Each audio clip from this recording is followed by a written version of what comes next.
O dito sa may Metro Manila, tingnan natin kung ano naman nangyayari. O pasok. Ngayong Sabado sa Metro Manila at ilan pang kalapit na probinsya. Bumaha na naman tuloy sa maraming lugar at live mula sa Quezon City, may Express Report si Mova Journal Alexis Ebue. Alexis, kamusta ang sitwasyon dyan? Edgar Mantilla, salamat.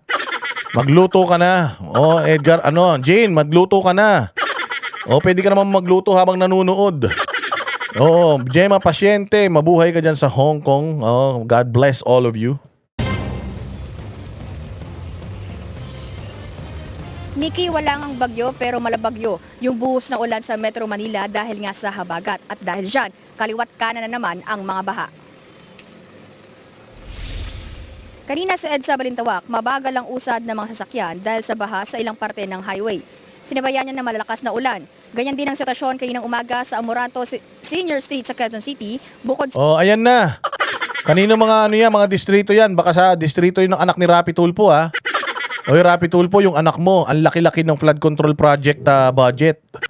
Tangina, binabaha yung mga binabaha yung mga distrito. Alam ko dito sa may EDSA Balintawak, sino bang dito? Sino ba ang congressman dito? Si Arjo Atay, di ba? Oh, sino ba? Sino ba ang diyan? Sino ba ang congressman diyan? Mga walang hiya kayo, mga taga Quezon City kayo, ha? Puro kayo bigay ng ayuda. Balita ko si Gian Soto, yung anak ni Tito Soto, wala daw hinto ang pamimigay ng ayuda kasi tatakbo daw mayor. Tangina nyo, bawal na mamigay ng ayuda. Sinabi na ni Bongbong yan, bawal mamigay ng ayuda yung mga yung mga taga-gobyerno, namimigay pa rin kayo ayuda, mga hayop kayo, ha. sa mga sasakyan, lumusong na rin sa baha ang ilang pedestrian. Halos mag-zero visibility na rin sa ilang lugar na sinamahan pa ng malalakas na hangin dahil sa walang patid na buhos ng ulan.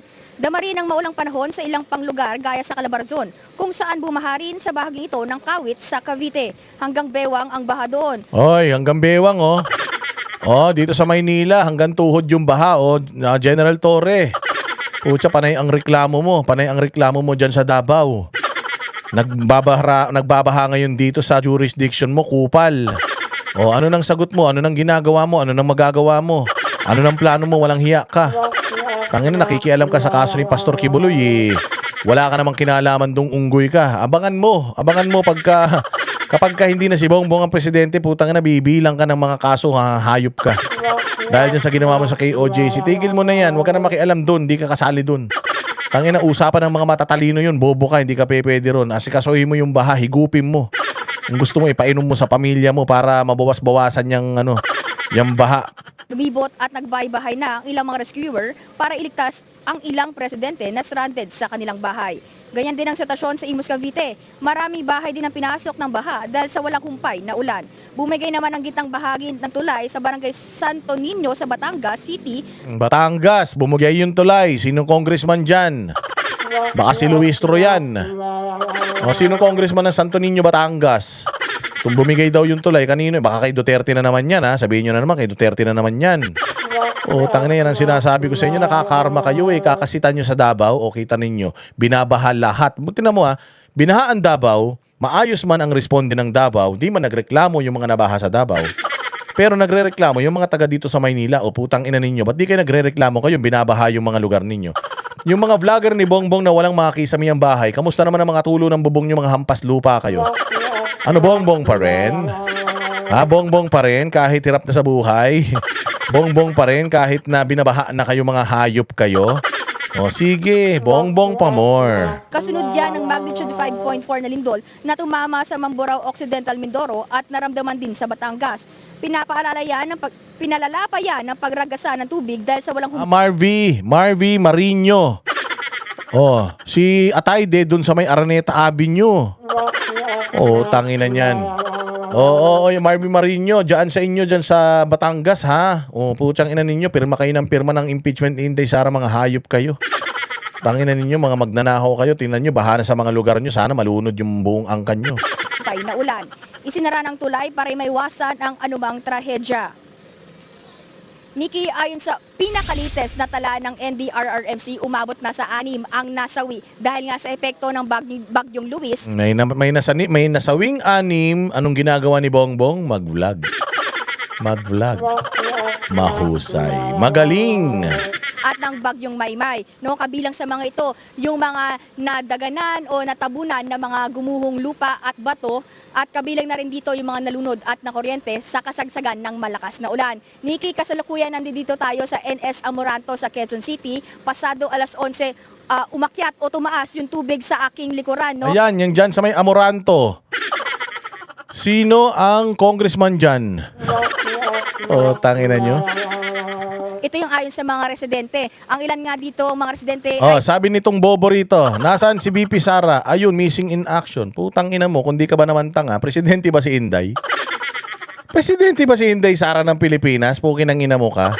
Bakit si Inday ang hinahanap nyo? Sa kanyo nahanapin si Inday pag may bagyo, may dilubyo, at kung ano man nangyayari sa Pilipinas, pag presidente na siya ng Pilipinas.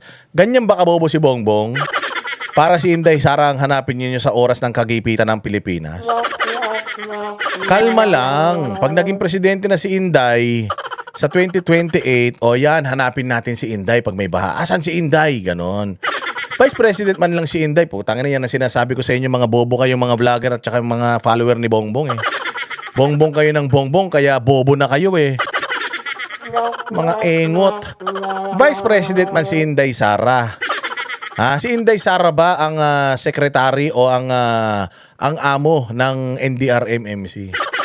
Si Inday Sara ba ang amo ng Armed Forces of the Philippines? Ano man lang ang hawak ni Inday Sara, Vice President? Ano ba trabaho ng Vice President? Antayin mamatay si Bongbong. Pag namatay si Bongbong, kailangan ready siya na mag-assume ng power. Yun ang trabaho ng Vice President. Hindi naman talaga trabaho ng Vice President yung putang ng gusto nyong pagawa kay Bongbong. Dahil sobrang bobo ni Bongbong, walang magawa sa bayan, hinahanap na nila si Inday. Nasaan si Inday? Nasaan si Gago? Hanapin mo si Bongbong. Nasaan si Bongbong? Anong ginagawa ni Bongbong? Ayun, nagjajakol. Baka tinitira sa pet yung asawa niya. Oo, walang hiya kayo. Si Inday Sara namang hinahanap niyo. Hindi pa presidente yung tao. Pag presidente na yung tao, ako mismo ang hahanap sa kanya. Halimbawa, nagkakagulo Pilipinas, as nakikita ko si Inday, nagbibidyoke lang. Pucha, araw-arawin ko. So, Inday, bidyoke ka ng bidyoke eh. Baha na nga sa Pilipinas, bidyoke ka pa ng bidyoke. Ako mismo aaway sa kanya. Huwag kayong mag-alala. Pero pucha, ngayon, hindi pa siya presidente. At ganito nagkakaproblema. Hanapin natin kung sino ang hanapin natin kung sino ang totoong dapat nananagot diyan. Putang ina to, mga Bongbong supporter na to, putang ina, parang pinaglihi talaga sa kulangot ang mga utak nito. Pinili na lang din na manatili muna sa gilid dahil dito lang din sila nakatira sa gilid. No, kaya na mga ilang tauhan din yung nakita natin na dumating dito para nagtulong-tulong sila na malinis nga yung drainage dito sa kalsadang ito. Kung mapapansin nyo sa likuran din, meron na mga ilang tao doon dahil sinara na rin yung kalsadang yon para nga maiwasan yung pagpasok ng ilang sasakyan dito para makaiwas sa anumang disgrasya na magaganap. Ayan, so katulad ng lagi natin sinasabi, ganito nangyayari sa bayang Pilipinas. Utangin na yung presidente natin, ayun, nagbablog. Vloggerist yarn. Oh. Kami ang boses ng masa, hindi natatakot. Katotohanan lang, di kami nalulunod. Walang bahid ng sismis, lahat ay totoo. Kahit sino ka pa, pag mali ka babanatan ka. Walang pinipiling kulay, wala kaming kinikilingan. Basta para sa bayan, kami lalaban. Pagdama palakpakan, pag mali banatan. Di matitinag, di matatakot, para sa bayan tuloy ang sigaw. Sa harap ng kamera, walang halong takot.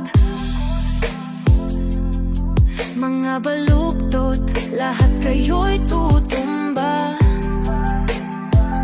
Ang hustisya at totoo, yun lang ang mahalaga. Kahit sinong harang, di kami matitinag. Walang pinipiling kulay, wala kaming